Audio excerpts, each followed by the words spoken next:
তাজ্জব কাণ্ড। বালুরঘাটে পুলিশের নাকের ডগা থেকেই কাটা হলো কন্যাশ্রী মডেলের হাত। চুরির চেষ্টা সবুজ সাথী প্রকল্পের সাইকেল।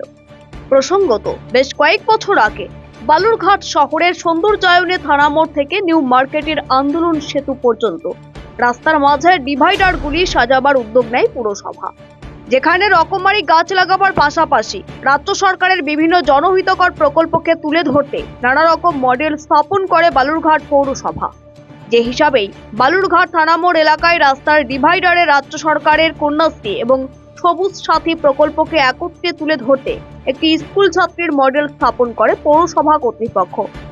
বর্তমানে সেখানেই দেখা যাচ্ছে ওই কন্যাশ্রী মডেলটির একটি হাত কাটা রয়েছে। প্রাথমিকভাবে যা দেখে মনে করা হচ্ছে, কন্যাশ্রী মেয়ের মডেলের সাথে থাকা সবুজ সাথী প্রকল্পের সাইকেলটি চুরির লক্ষ্যেই ওই মডেলটির হাত কেটে নিয়ে গেছে দুষ্কৃতীরা। যে ঘটনার সামনে আসতেই রীতিমতো আলোড়ন পরিস্থিতি তৈরি হয়েছে শহর জুড়ে। একেবারে থানা থেকে সামান্য দূরত্বের মধ্যে কি করে এই ঘটনা ঘটলো তা নিয়ে প্রশ্ন তুলেছেন শহরের বাসিন্দাদের একাংশ। যদিও বালুরঘাট পৌরসভার চেয়ারম্যান অশোক মিত্র জানিয়েছেন, আমি তো অফিসিয়াল কাজে বাইরে আছি, আমি আপনার মুখেই কেমন শুনলাম।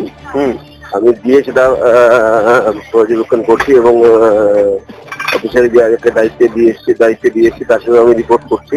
যদি এই ধরনের কোনো কেউ মানে একটা বদমাইশি কাজকর্ম করে থাকেন, সেটা পুলিশ প্রশাসনকে দিয়ে তদন্ত করে আমি তার যথোপযুক্ত ব্যবস্থা গ্রহণ করবো।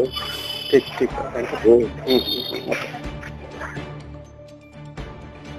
দক্ষিণ দিনাজপুর থেকে সীমান্তের কথার বিশেষ রিপোর্ট।